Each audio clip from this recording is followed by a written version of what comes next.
Ever wonder why 95% of leads do not convert? Why cold call rates are down and prospects don't open our emails? Why our responses of robocalls and implanting pixels to track user interaction, mostly without permission, is backfiring spectacularly? Well, that's what we intend to find out here in the Buyer Side Chat podcast. There are scores of podcasts about selling, but most miss the shift that has come upon the buying-selling process. The initiative has since moved from the supply to the demand side. The Buyer Side Chat, your podcast of record for B2B buying, talks to actual buyers, persons, not personas, in the quest to understand the real buyer's journey, their trials and tribulations, challenges and outcomes they're striving for. Welcome to the Buyer Side Chat. Thank you for your time and for joining us on this session. I have a favor to ask. While you continue to listen to the podcast, please leave a comment or rating at iTunes or wherever else you get your podcasts from. I personally look at each comment and will give a shout out to each of you in our next episodes. It means a lot to hear from you. Today we have with us Tibor Shanto, Chief Value Officer and Principal at Rainbow Sales Solutions Incorporated. If you don't have a plan, having data is just nice, right? The question is how you execute, how you put all this into practice. Look at the rise of sales enablement, like what a concept. They should really call themselves sales disablement, right? Because if you look at what they bring to the mix, it's really nothing. If you look at the last 5 years based on CSO Insights data, the Miller-Heiman shop, slightly more than half of people have made their quota over the last 5 years, which is about the time that sales enablement has made its rise. So maybe it's about the time that we slay sales disablement and allow salespeople to actually sell as opposed to gather statistics, which is what sales disablement gets them to do. But I really do think it comes down to how you engage with that company, how you engage with the opportunity, how you engage with the individual person. And, if you look at SaaS, and I'll be controversial, most of them are one-trick ponies. I mean, with the exception of a few of the large established outfits, if you look at most of the ones that are on the back of the rhino picking away at the parasites, they're one-trick ponies, right? And generally, the next generation of the larger product incorporates that trick into it. Tibor has been a sales leader for over 25 years and has been called a brilliant sales tactician. Tibor develops salespeople who understand that success in sales is about execution. Everything else is just talk. Tibor has trained leading companies including Imperial Oil, Bell Canada, Business Development Bank, amongst others. His proactive prospecting program has been accredited by the Canadian Professional Sales Association. Tibor co-authored the award-winning book Shift, Harness the Trigger Events That Turn Prospects into Customers. He has been named in the top 30 social sales influencers in the world by Forbes in 2014, voted 50 most influential people in sales and lead management by Top Sales Management Association, and is a top sales and marketing blog gold medal winner from Top Sales World. Now, on to this insightful episode with Tibor Shanto. Tibor, welcome to the Buyer Side Chat. I'm delighted to have you here, and I'm so glad that we met. I'm really looking forward to this chat. I think the Buyer Side Chat will be totally enriched with listening to you. So welcome. I hope so. Well, thank you for having me. It's a pleasure to be here. I hope I live up to the expectations, but if nothing else, I'm sure that we'll exchange some great information and at the very least have some fun going into the holidays. So, Thank you. Thank you very much. The common data available around B2B sales is that lead to actual closure conversion is 5%, which means if your marketing is working and gathering and handing over 100 leads, the sales teams are going and closing 5 of them. What are your thoughts on this? I think the wonderful thing about data is as soon as you find the fact that you want to validate, you can find the data set that will do it for you. Because I could find data that shows entirely different factors and different numbers. I also think it's a question of what you measure because, a lead is a commonly used phrase, and this is something general, and we can get into it in various elements of sales. But, people use certain words in a nudge, nudge, wink, wink way, if you're familiar with Monty Python, right? So, they say lead and they assume that everybody has the same definition of what a lead is. They say prospect and they have the same definition of a prospect, and they don't. Because I've been to conferences with venture capitalists where they say that they consider a 2% conversion really good. But what they're talking about is putting in raw records into a mincer and coming out with something that they think looks like a lead based on some abstract profile that some college graduate made up, in the back of a van somewhere. So I'll give you a specific example, and people can go to my YouTube channel, YouTube/sellbetter. There was about 7-8 years ago, InsightSales.com. Are you familiar with them? Great Yes. outfit, And then at the same time, there was another company called Insights, as in GHT squared. I don't know if you're familiar with them Yes, as well, I'm but familiar with also both. great research. If you go to the video and the data is there, they came out with, coincidentally, within a short period of time, what is the best day of the week and best time to make cold calls, right? Now, they had polar opposites, right? One said that Tuesday was definitely the best day, and the other said Tuesday was definitely the worst day. One said before 9 and after 4 was the best. The other said between 10 and 5. I don't think either one was lying. I think they were looking at a set of data that was called from a different source, and as a result, they got different conclusions. So I don't question your data, but I think it's one set of data, not the definitive data. So what would you say is the right data? I think it varies. I'm likely to say tens of thousands of salespeople, B2B sales professionals in prospecting. And one of the things that I make them do, and this was something that I learned from the person that trained me, so it's not original, is I make them keep track of their activities. How many dials or outbound attempts do they make? How many right person connects do they make? So we don't count receptionists, nice people, but they're not party to a sale or what have you. And then how many appointments? Like, let's be clear, committed person listening to you in a sales format. So when we count it like that, my numbers are 12, 6, and 1. But I train people who are 5, 3, and 2 because they sell a product that's in demand, right? And then I also work with people who have numbers like 20, 3 and 1 because of the type of product they sell. So I think the question or the challenge or the opportunity, depending how you look at the world, is to know what your data is, not get hung up about somebody else's data, get hung up about your own data. And, it's interesting because depending where you are, whether you're in the States or here in Canada, because I'm in Canada, I'll use the Canadian example. I'll work with a group of people and I'll ask them, if they like hockey, and which Canadian doesn't like hockey, right? So I ask them who their favorite player is, and, somebody will put up their hand, so I pick on somebody that's a bit outgoing, and I'll ask them what their player's plus minus number is. And I don't know if you know what that is, but it's a stat that hockey fans follow, right? Sure. And they know it down to the T. They can tell you what their plus minus is on road games, and they can tell you what their plus minus is on home games, right? And then I ask them what their stats are, and they haven't a clue. So, if you know your data, then you can align it with your quota, with your business objectives, and then you can take measurable steps to attain that quota or that goal. So the data shouldn't be driving the thing. It should be assisting the process. But I think the original question, I'll buy that 5% from that data set. I could show you another data set that's 80%, and I could show you a different data set that's 1%. So I think rather than worrying about these data sets, which are great for people like me because I could use them to validate points, individual organizations and companies should look at their data and see if it aligns with their goals.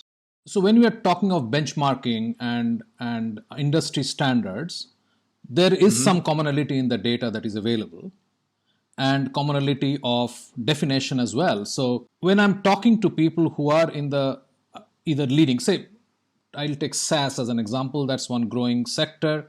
A lot of people in the SaaS business, a lot of people are using SaaS and so on. People actually have pretty definite definitions of who is a prospect and who the marketing guys are going after and what is being handed down to the sales folks and what is getting handed down to the inside sales folks vis-a-vis what's getting handed down to the folks who are actually going out and meeting people and so on. There is some amount of homogenization of the data, so it's not really so different if you take one particular industry, and conversion rates are still pretty poor. So I'll be keen to know, when you have a data set which has 80% conversion, what kind of industry and what kind of data are those? Again, it's a question of how it's measured, and that was an extreme. But I have worked. I'll give you one specific example with a financial institution, very much in demand. They're known for, capitalizing startups, not necessarily startups, but people who have established themselves, shall we say, revenue generating companies, but still relatively young and growing and so on. And they have a mandate to do that and so forth. So when they're calling up, again, their numbers were like 5, 3, and 2, right? So like they would dial 5 people, they would speak to 3 of them, they would get appointments from 2 of them, and they would generally convert because, again, of the product that they were offering and the benefit that it would bring to the people. I've also seen, people who've really established themselves, and again, in a blue collar trade in transportation and so on, their reputation is of the sort that when they speak, they're able to get appointments, right? And now I would say that the reason they could do that has less to do with data and has to do with the actual service that they deliver. Because again, I think the other reason that over relying on data is sort of questionable is that at the end of the day, buying and selling is a human experience. And as soon as you get 2 people together, you have a cesspool of subjectivity and data goes out the window, Sure. which is a good thing, right? So again, like I question some of this data from the standpoint that I've seen. I'll give you a current example during COVID, right? I deal with a number of companies who are distributors in the same industry for the same manufacturer, right? So in theory, everything should be equal except the final point of execution by each of the distributors in their channel. One is thriving, the other is crying the blues. He has laying people off and he's about to go bankrupt.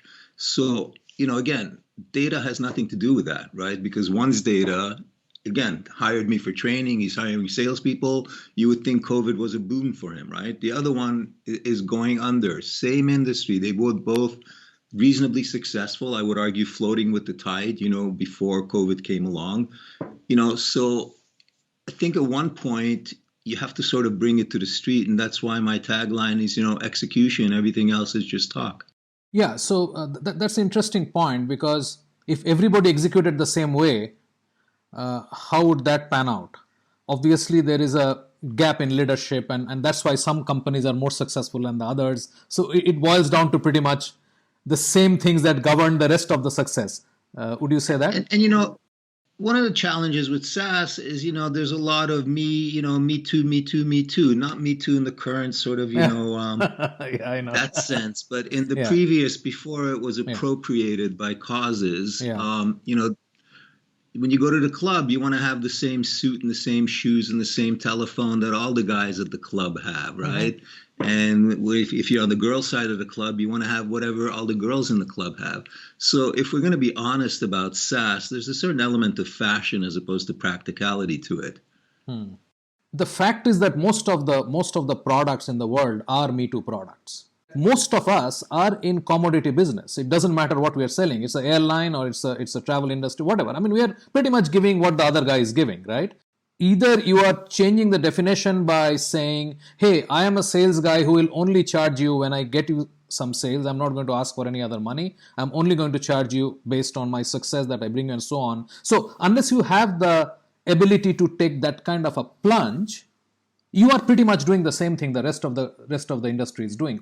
Most salespeople would opt for a salary plus commission structure because that's what they know and that's what is being sort of pushed as the right way of dealing with it and so on. So the point I'm trying to make is, how do you differentiate there when you are essentially, most of us are in a commodity business? And I mean, exactly the point that you are making, that one is going under, the other is doing well.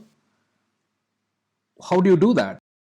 Part of it is how you view the market, and that's where it becomes very individual, right? So the data is good. It'll help you if you have an idea or if you have a plan, right? If you don't have a plan, having data is just nice, right?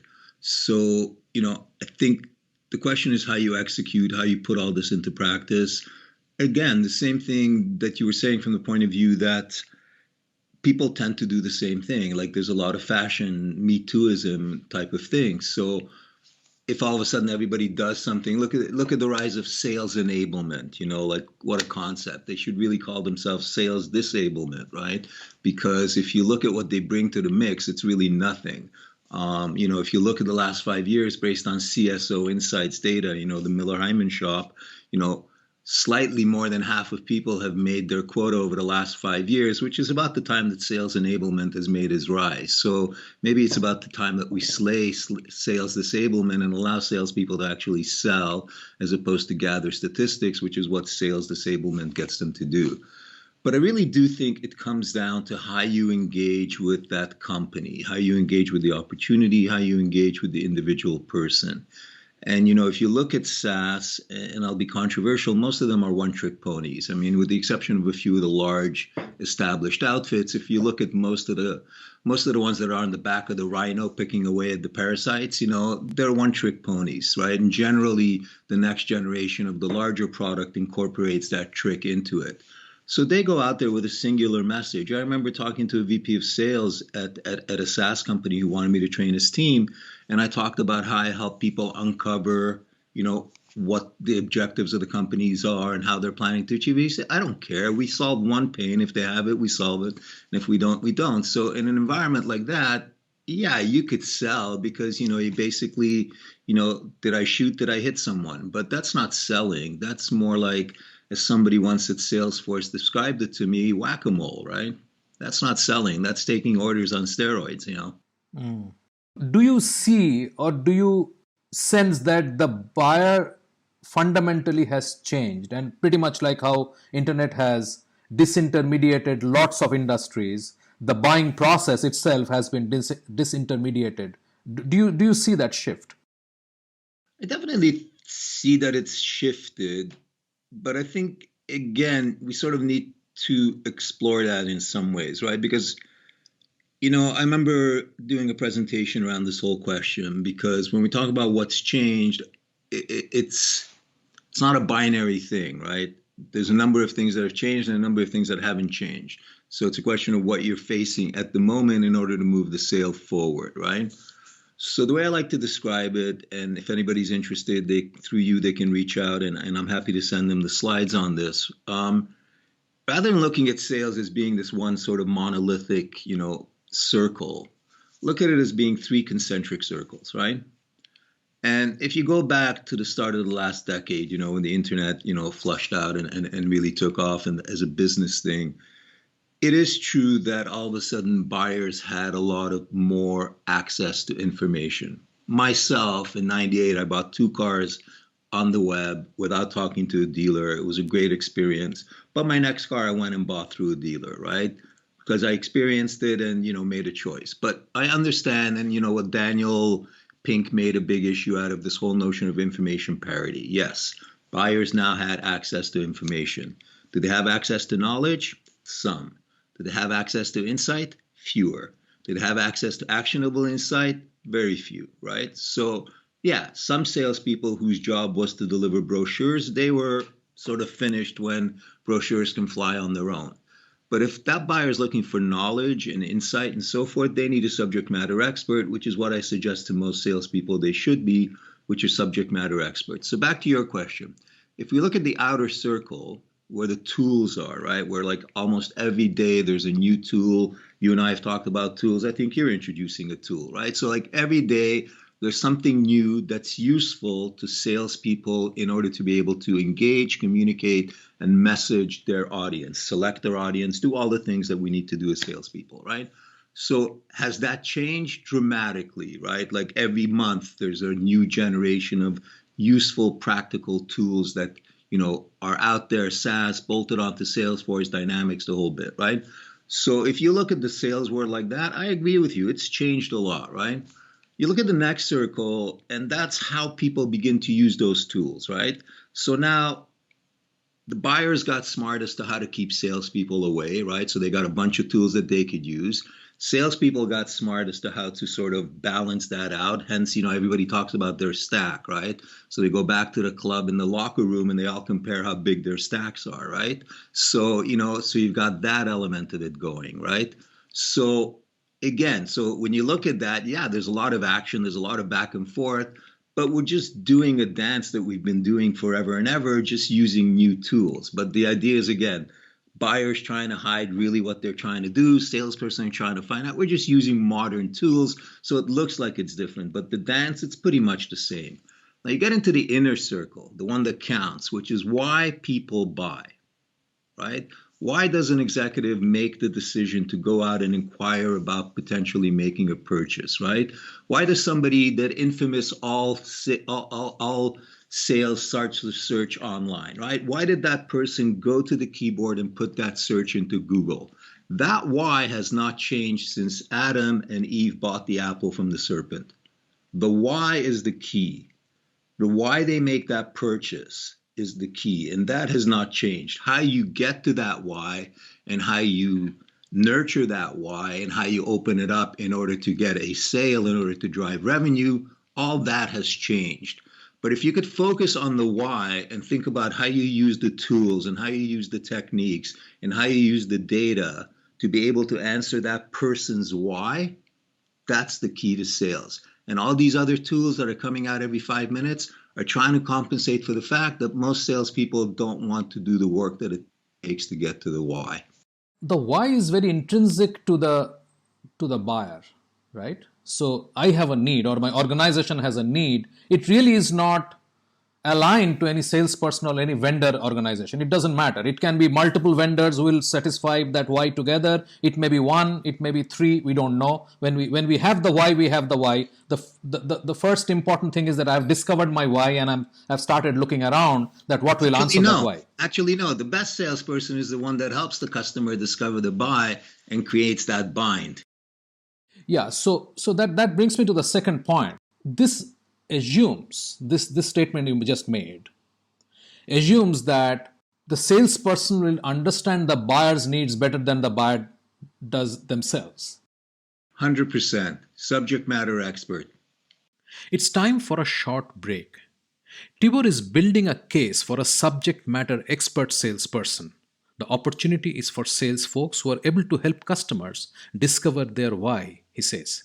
So I asked him, why should a buyer go to a vendor subject matter expert knowing fully well that there is a vested interest there to sell their solution, and not go to a non-affiliated expert who charges for suggesting the best solution? Tibor explains after the break. Stay with us. You are listening to a Business Podcast Network original. Podcasting is the fastest growing content marketing opportunity, which is untapped. We can help you craft your audio strategy and help leverage the wide reach and easy streaming capability that the smartphone penetration provides. It is easy, it is powerful and personal. Talk to us to find out how podcasting can help you build your brand and reach out to your targets like never before. Write to us at bpn@bizcast.in. That is bpn@bizcast.in. Business Podcast Network. Podcasts end to end. Welcome back. I'm Shubhanjan Sarkar, your host and founder of PitchLink, the buyer-seller engagement platform. Right before the break, I asked our guest Tibor Shanto, why should a buyer go to a vendor subject matter expert and not to a non-affiliated one? And what challenge it poses for the subject matter expert salesperson. So why would somebody go to a vendor subject matter expert and not go to an independent subject matter expert? Because you would not want to go to somebody who has a vested interest in selling that product as a solution vis-a-vis somebody who will advise me and charge me for the advice. I agree. And I think that that's one of the challenges or opportunities for salespeople, because I think that the reason that the initial, logically speaking, if we took emotion and everything else out of it, right? The logical person to call is the best salesperson in the industry, because they're probably not just the best informed about the product, but again, the reason that I think I bring value is I'm a conduit to best practices, right? That individual VP of sales that I speak to today will know more about their company, their sale, than I will ever want to. Sure. But in terms of widely speaking, how best practices unfold across B2B sales across the globe, which is my client base, right? I know more than that dude will ever know, right? Now, I'm not saying that to brag, but I'm saying that as a result, I'm a resource. And if salespeople would gear themselves to be a resource for their community of buyers, then they could lead with the why. Because again, most of the people that I sell to did not wake up thinking they wanted to buy sales training, but they did have some business objectives. And I aligned my message with those objectives. And as a result, I was able to spur their why. Now, they may have already been halfway through their why. They may have already had some questions about it. But it's my job as a salesperson, as a real salesperson, not as an order taker or a SaaS guy, is to actually do no more and to ask the kind of questions that makes the customer think about where they are, where they want to be, and so on. You know, people ask me what sales book they should get their salespeople, and rather than recommending my own, I always say start with a 10-day MBA, because you're in a business process, right? Like salespeople walk around saying sales process. What a bunch of morons. I mean, you know, they're part of the process for like 5 minutes, right? It's a business process that they're part of, right? Yeah. So learn how business processes unfold, and you'll be able to start them, sell them, and close them. So I'll dig a little more on that. You are talking of one vendor which has a person like this that you just described, but the buyer has access to 5 different vendors where all those places there are experts sitting, who are they're going to gravitate to the one that's going to ask them the questions that make them think. And again, so I agree with you that most salespeople just sort of go through the motions. You know, they enhance the brochure, and as soon as we come out with, you know, those 3D things like they're doing with Tupac Shakur now, salespeople will be eliminated because we'll be able to send in holographs, right? So not talking about those salespeople, right? We're talking about people who can actually call somebody out of the blue, have a business conversation, and then within a few months generate revenue by selling a product that if you would have asked the person that got the call the day they got the call, they would have said they're not looking to buy. And, you know, I'll give you, I don't know where you're located at the moment, but, you know, the busiest highway in my city is the Don Valley. It's always jammed up 24/7, you know, 365, right? So you go on there, you know, you're going to have time to think, right? So I always tell salespeople, what's that person thinking about in that car at that moment? Forget your product. You think they're sitting there talking about your product? You think they're sitting there thinking about how they could take your copier and do this, and how your trucks are shinier, and how your software is faster?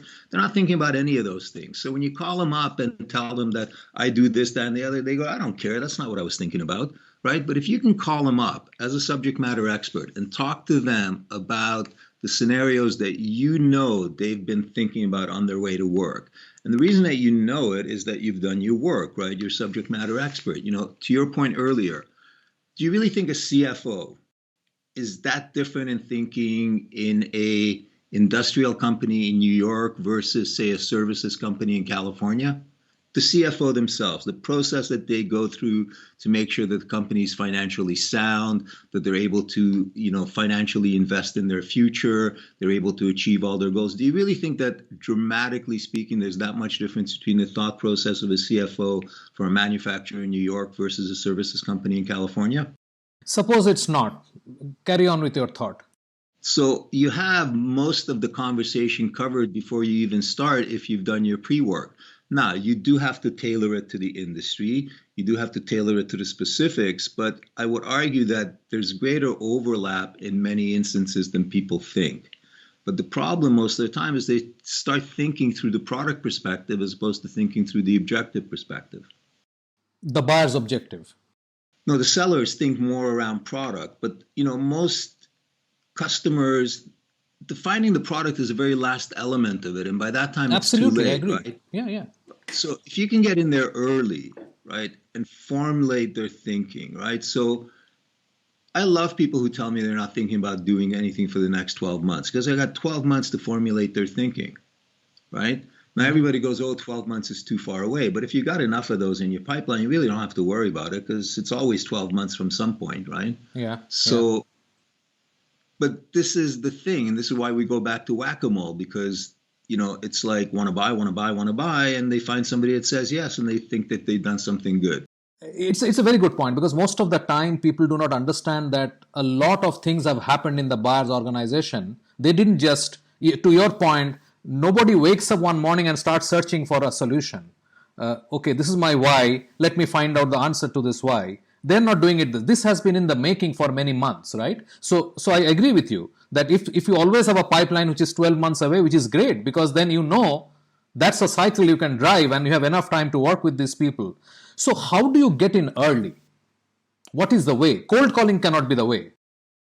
You make the call, like you have an idea of who you potentially could serve well, who potentially has a margin that makes sense for you. And then you call them and you talk to them. But what you talk to them about is the key difference. And let's take it back to your first question. If I'm deliberate in my plan and I target specific people and I understand that I'm looking not just for people who are ready to buy now, but I'm willing to engage with people who are willing to buy 18 months from now because I know that I need to become their emotional favorite over time, and I can do things that by the time they switch from passively looking to actively looking, I'm going to be their emotional favorite, right? Now, if you counted those, your conversion rates would be a lot higher, but most people don't count those, right? Because they want that guy that's ready to buy this quarter. Buy now, buy now. Low-hanging fruit, right? Yeah, fruit being the operative word. But, so it's a question of knowing what you want to look after. So I closed the deal this year that I initially spoke to that VP in 2015, right? Now, I didn't get it then, but I planted the seeds that allowed me to come back and so forth and so on. I just closed a deal with one of the largest companies in Canada. Initially, I spoke to that VP about 6 years ago, right? But, you get enough of those and, so those are some of the examples of the long things. I engaged, we talked, they understood where I'm coming from. Again, not everybody's ready to buy now, but what you want to make sure is that when they are ready to buy, they're thinking of you, right? And that takes a bit of work. That takes, and that's the other thing that a lot of salespeople don't like is work. Sometimes you mentioned earlier, that, it's hard to find salespeople who want to work without a salary and all that. And sometimes when I do training, I make a suggestion of things that I do on a regular basis. And they look at me like I'm from Mars or something. And then I realize that they have a base. So if they don't do that, they still get to eat. If I don't do it, I don't eat. I like to eat. Yeah, that's the difference between an entrepreneur, salesperson, and otherwise. Who have a paycheck every salesperson should be an entrepreneur. I don't understand. That's the thing that every salesperson should look at their territory as a franchise and rock it. Yeah, I agree. I totally agree with that one. So tell me, how do you engage over a long period? Because it not only takes patience. Imagine you are not the master of your own destiny like you are, but you are answerable to a VP of sales who is answerable to a whatever of sales and who is answerable to the CEO, who is answerable to the board, who is answerable to the VC, and so on. And everybody is gunning for numbers this quarter, this quarter, this quarter. How do you engage in the long term? How do you get your foot in the door? So you go back to robocalling, right? Well, robocalling is a bit different, but I look, I don't shy away from cold calling. It's still an effective work. It's not as effective as it used to be, but it sort of made a comeback during COVID. But I would still put it up against most things in the environment that I'm talking about. If you're sort of looking at a shooting gallery where you're trying to sell, a monthly recurring app to stick on top of Salesforce, I'm not talking about that, right? We're not talking whack-a-mole. We're talking about real sales, right? So in that particular thing, first of all, you have to think about a blended pipeline, right? So blended in a couple of ways. Long-term closes, big and small, right? So some short-term small accounts, you can close them. I closed one account. I had a call with the guy in October, bim, bam, boom. We did the training but it was a small, nice bite size. It was great for them, great for me. I loved it, and it will continue a dialogue with this person and we'll do a lot of business. But it took me relatively low time to close, right? Again, as you said, I do have this advantage that when people go to LinkedIn, there's a bit of a reputation there. There's a bit of background. So, so I think the question is, having a blend of things that you're putting in your pipeline, having a blend of conversations that you're having, again, and understanding that some are, like marketing gets it, nurturing, it shouldn't be a foreign term to salespeople either. And then lastly, it goes back to what we touched on earlier, is really knowing your numbers. I know my numbers are 12, 6, and 1. I know roughly I'll close 1 out of every 4 in the current cycle. and I know roughly what each of those deals may be worth, right? Again, exactly no, but based on data and history, you can extrapolate. So now I just got to decide what kind of lifestyle I want to lead before and after COVID, and that dictates how many sales I make. But you'd be surprised how difficult it is to get not just salespeople. Salespeople don't surprise me, but their leadership, the ones that you mentioned, right? How hard it is to get them to focus on basic numbers and how they want to fudge the numbers because of their own inadequacies, not their salespeople's inadequacies. So, data is great, but you got to use data both ways. It's like, just like accountability, it's a two-way street. So, what is the sales leadership missing, actually? Some of them are missing experience. I wrote this article, I think, at the beginning, sometime around 2019 for the Canadian Business Quarterly. And the gist of it was that we're heading for sort of this perfect storm because, we've had this long economic cycle that's sort of been taken care of by the flash crash, in March. But you had this long economic cycle that just naturally, like it wasn't gloom and doom, like they just don't go on forever. Eventually they have to contract so they can gain new energy, right? So, and I talked about the fact that most salespeople these days have not sold through a recession, and most managers have not managed through a recession, right? So, and I think COVID proved that out. People are running around in a panic for the first 2-3 months and, didn't have a clue where to start and so on.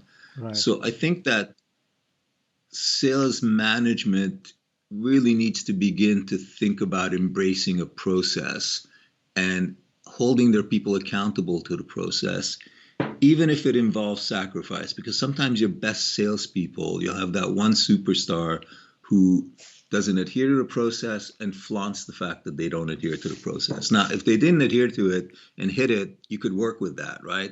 But generally, they tend to be morons and they flaunt it, right? Mm-hmm. So I think you have to have the guts to let that person go. Because I will make a clear prediction here that people can push back on is I think unless things change, in the next 10 years, sales will become a line item that's outsourced, much like the cloud has taken over your IT department. And why do you say that? Because if I could do it better outside at a lower cost, if I could put together an army of Tibors and sell your product better for you than you ever could, then why wouldn't you make a predictable line item, right? Mm-hmm. in your cost of goods sold, as opposed to running, a questionable organization. I mean, let's face it, according to CSOs we touched on earlier, roughly 55% of B2B salespeople make their quota, right? That's correct. If you had a copier that was only spitting out copies 55% of the time, and somebody came along and says, I can give you copies 80% of the time, what would you do?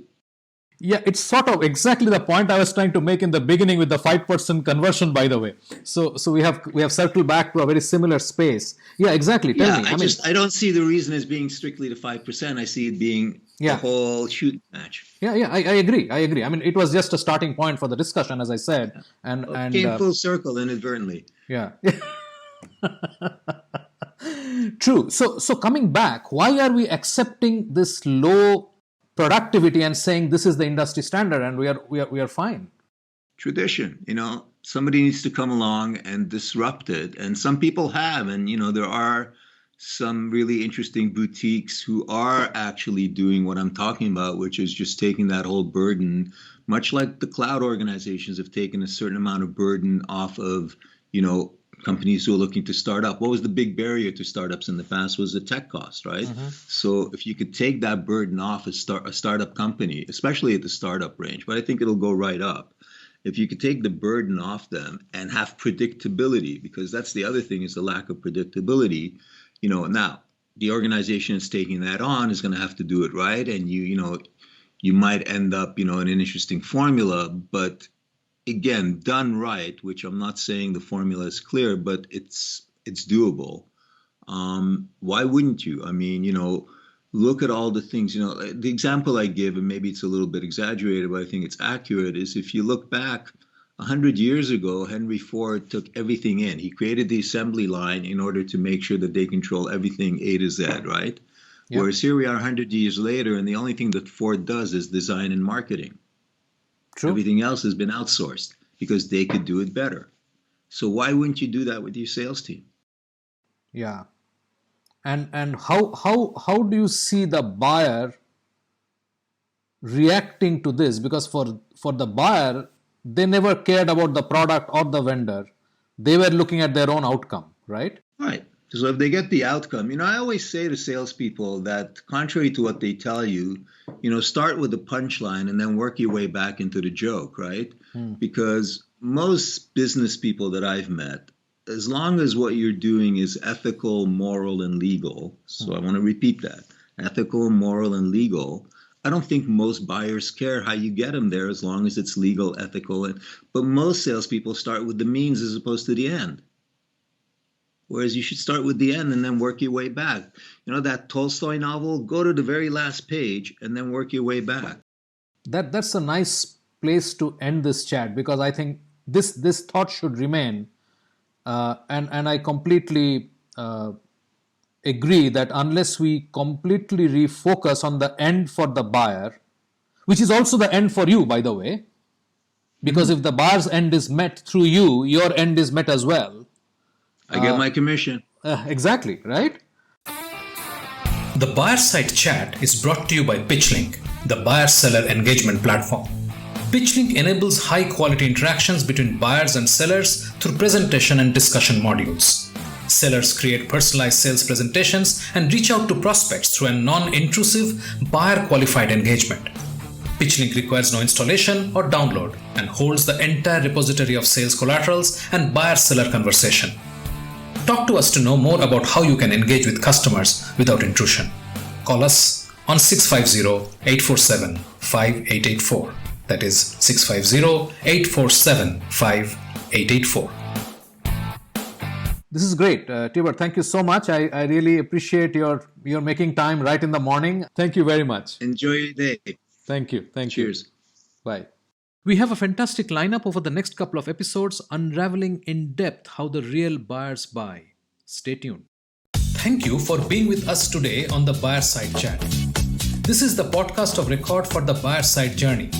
And those who know, that's the journey that matters. We hope this conversation helped you with insights that you can go and apply right now to your own value transaction process. See you in the next episode of the Buyer Side Chat.